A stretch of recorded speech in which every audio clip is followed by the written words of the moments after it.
My niece started drawing him 8 days ago. Same man. Every single picture. No face.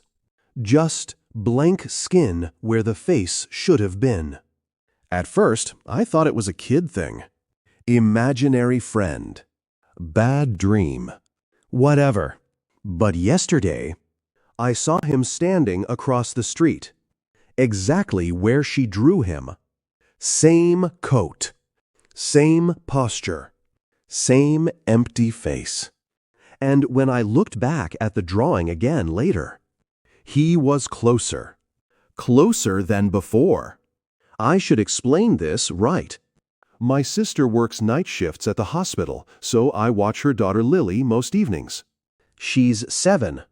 Quiet kid. Always drawing. Usually animals or cartoons, or those weird colorful houses kids make with giant suns in the corner. Then last week, she started drawing the man. At first, he was small, far away in the background, standing near trees, bus stops, parking lots, always alone, always watching. I remember asking her who it was.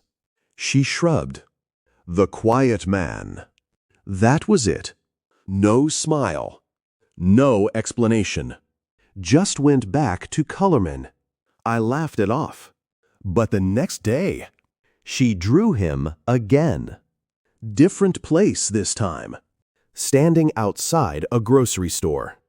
And here's the weird part. I recognized the grocery store. Not immediately.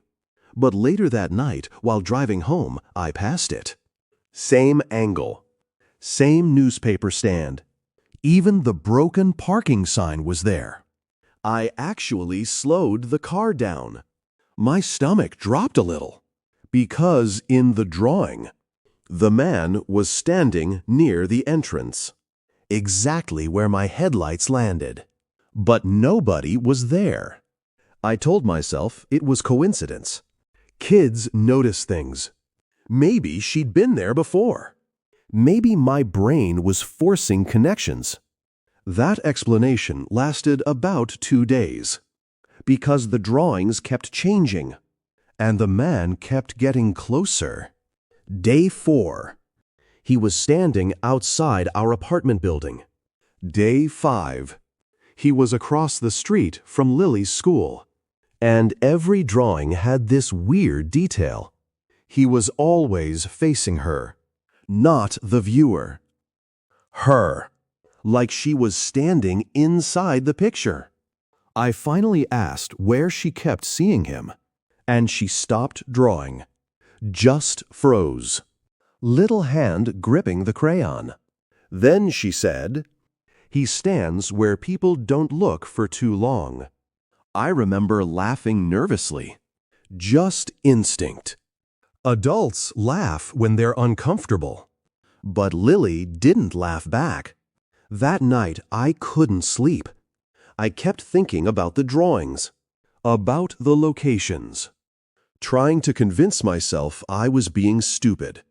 Then, around 2 a.m., I heard something in the hallway outside my apartment. Not loud. Just a soft scraping sound, like wet shoes dragging slowly across carpet. I looked through the peephole. Nothing. Empty hallway. But right before I pulled away, I noticed something at the very end of the corridor.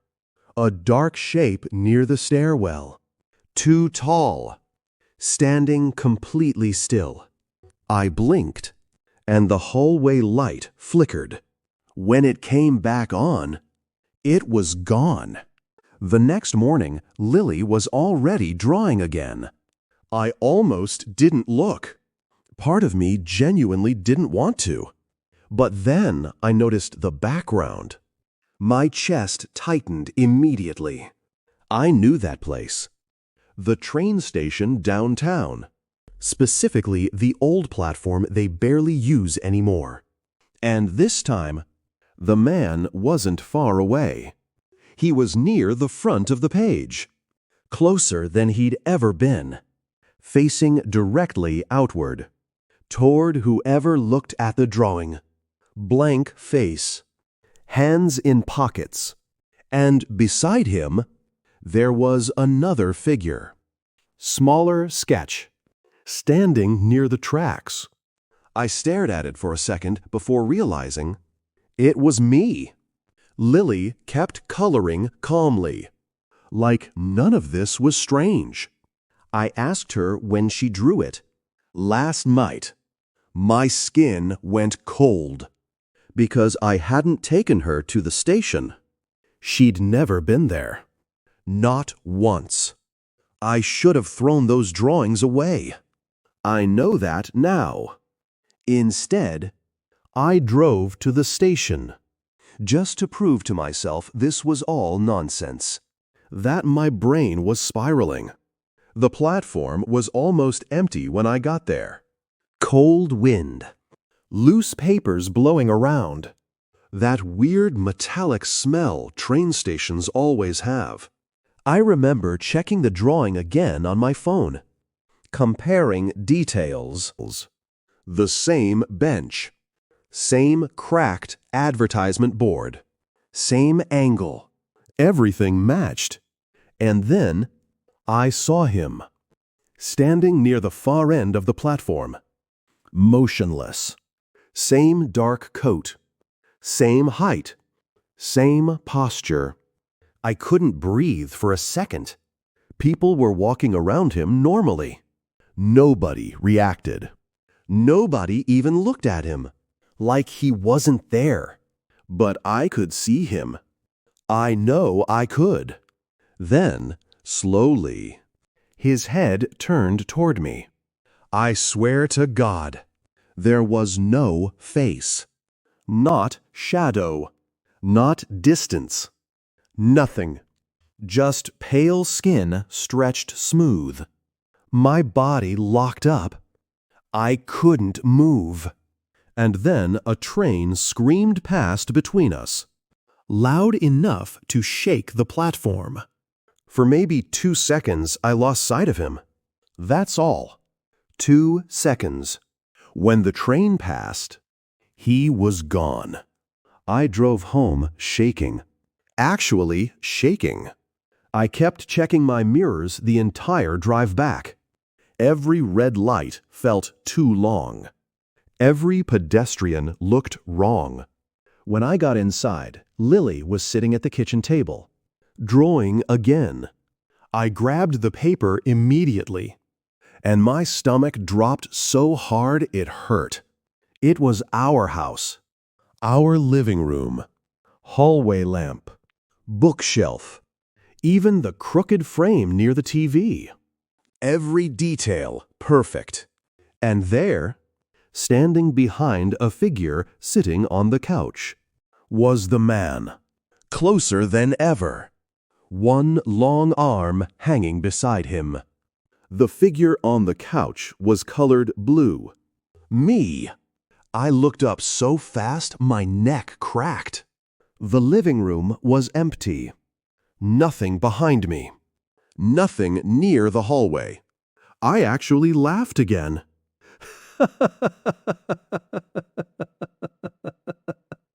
The kind people do right before they lose it. Then I noticed Lily wasn't drawing anymore. She was staring at me. Not scared. Worried. Like I'd done something bad. I asked her, "How do you know these places?" And she whispered, "Because he shows me." Every hair on my arms stood up. I turned toward the dark TV screen beside us, and for a split second, I thought I saw someone standing behind me in the reflection. Tall, still, featureless. I spun around. Nothing there. But Lily gasped, quietly, like I'd broken a rule. Then she said something that still keeps me awake now. "You're not supposed to see him yet." Yet. That word hit harder than anything else. I kept asking her what she meant, who he was, what happens when I'm supposed to see him. But she just covered the drawing with her arms. Wouldn't answer. That night, after she fell asleep, I went through every picture again. And that's when I realized something I hadn't noticed before. The man wasn't just getting closer to us. He was getting clearer. Early drawings were messy, childlike. But the newer ones, they had detail. Wrinkles in the coat, fingers, shadows. Like Lily was seeing him better over time. Or like he was getting closer to her world. Around 3 a.m., I heard crayons rolling across the kitchen table. I froze in bed, slowly got up, walked into the hallway. The kitchen light was on. Lily sat there alone, drawing. I whispered her name. She didn't respond, just kept coloring. Back and forth, back and forth. Then she slid the paper toward me without looking up. My hands actually trembled picking it up. It showed an empty room. Our living room again. Nobody there. No man. No Lily. No me. Just the room. Except, on the wall behind the couch, there were 2 shadows. One from the lamp, and one that didn't belong to anything. I stared at it for a long time. Then I slowly looked up toward the actual living room wall. And for 1 second, just one, I thought I saw a second shadow move. Not fast, not dramatic, just slightly out of sync with me, like it was a second too late. When I looked directly at it, it matched again. Normal. Completely normal. But Lily finally looked up from the table. Eyes heavy. Whisper barely above a whisper. He knows you can see him now. Then she frowned, like she was confused, and asked, "Why is he still here?"